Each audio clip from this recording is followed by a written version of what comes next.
Basta bagong tuig, kalabanan sa aton ang goal, New Year, New Self. Nagaginutok ang mga gym. May listahan sa New Year's resolution, may bago nga mga plano. Pero oops, dali lang. Antes magplano, hibaluon ta anay ang present condition sa aton nga lawas. Base na sobrahan ka sang inom kon kaon sang holiday season. So sa kay Dr. Anay Hiroche, isa kay internal medicine doctor, dapat i-check anay ang imong blood pressure, ang blood sugar, ipa-check man pati condition sang imong liver. Balantayan tagiday number 1 is tungod sa stress, high blood, no? Sa kinaon high blood man, pati sugar gasaka man. Ang iba nagainom-inom pa. Common na sa kultura sa Pinoy. No? Kaya kanami, kay bakasyon, tawhay. Ang aton nga problema sa alcohol, possible magka-dehydration ka. Pero ang aton nga long term fatty liver also. Basta gani kuno holiday season, damo ang nagakadto sa emergency room sa hospital. Ang iban diri heart attack cases. Saksi si Dr. Hirochi sa siningang mga insidente nga samtang naga-fireworks, masako man sila sa pag-revive sang pasyente. Mga during the holiday season, damo emergency kakadto sa ER. Yes. Experience mo na, Dok? Oo. Yes, oo. Nagalupok-lupok pa na ang mga fireworks ang una. Nag-CPR kami sa stretcher. Oo. Kiti kadamo nga mga tungod siguro happy. Kiti kompleto ang pamilya. Hindi ta mabantayan kung ano na ang ginakaon ta. Ang iban siguro gakalipat na mag-inom sang maintenance medication nila. Dura na abi sa kultura sa mga Pinoy nga kada Christmas o New Year, kumpleto ang pamilya, kumpleto ang barkada, nagatipon-tipon, nagakaon-kaon kag nagainom-inom. Nagakalipatan kung kisa ang ikaayong lawas, ang masubo, pati maintenance, nagakalipatan. Gasala ka ang blood pressure. Swerte lang kung high blood lang ang aton nga problema kay hapos lang i-manage sa ER. Paano kung magka-stroke ka, magka-heart attack ka, oo. Kag may mga life-threatening diseases ganiya nga ma-prevent man tani naton kung gabantay kita kung anong mga ginakaon. Mabudlay kung maigo ka na sang life-threatening diseases o kung makamamatay ng mga balatian. Pero pwede ini malikawan.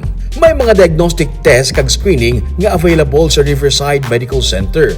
May mga package para sa young adults nga nagaedad 20 to 35 years old nga exposed sa stress kag lifestyle diseases. Ini para mas temprano pa may baloan mo na ang kondisyon sang imong lawas kag para malikawan nga mas magalala pa ang komplikasyon. Ang laboratory sang Riverside may gindisenyo siya nga package for both diagnostic kag screening.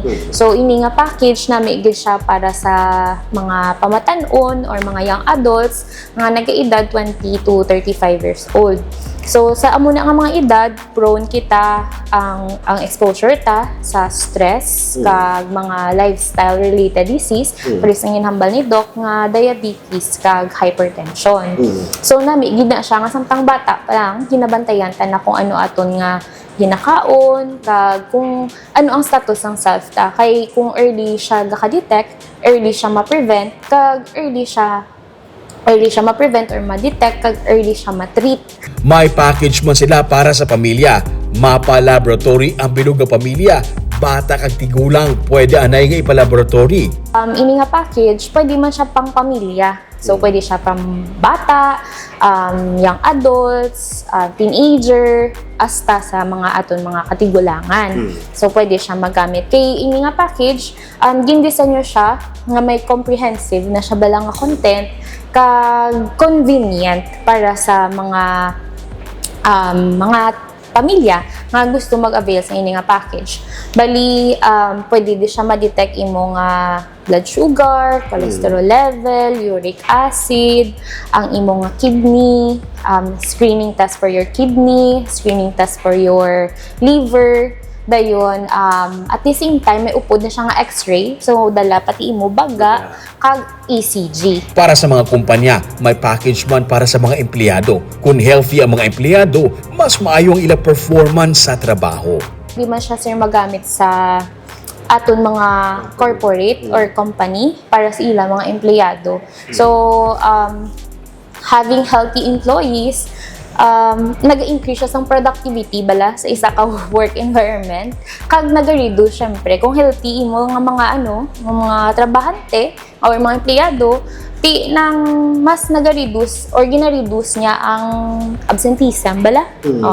Kay nagmasakit or nagpa-hospital, nagpa-konsulta, so mas may nga regular check-up man ang aton mga empleyados.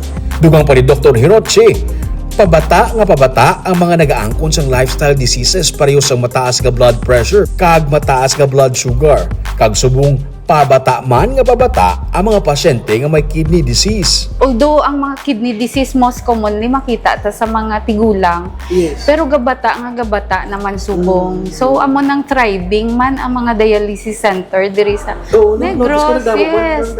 Oo. Iti isa na ya kinanglan ta itatapon gidya ang aton nga mga pagkaon.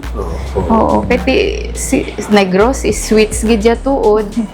Ti kalabanan, especially siguro man sa mga bataon, ang ila bala stress level also daw makakontribute man sa ila nga mga lifestyle diseases. Gani, hindi na pagulaton nga maglala pa ang sitwasyon. Magpa-laboratory para subong pa lang may ideya ka na sa kondisyon sang imong lawas. Pwede mag-walk-in, pwede mag-drive-thru, pwede magpa-home service. Bali ining health check packages nga gina-offer namon subong, sulit kag swak yun siya sa budget sang mga pumuluyo sang Bacolod, hindi lang sang Bacolod kundi sang Negros.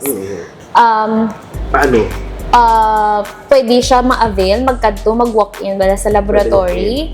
Available dyan aton drive-thru kag home service. So sa home service may kami subong bag-o pagid nga nga gina-offer nga kami na ang makadto sa balay sa gusto magpa-home service. In partnership na siya sa home service ang amon emergency room.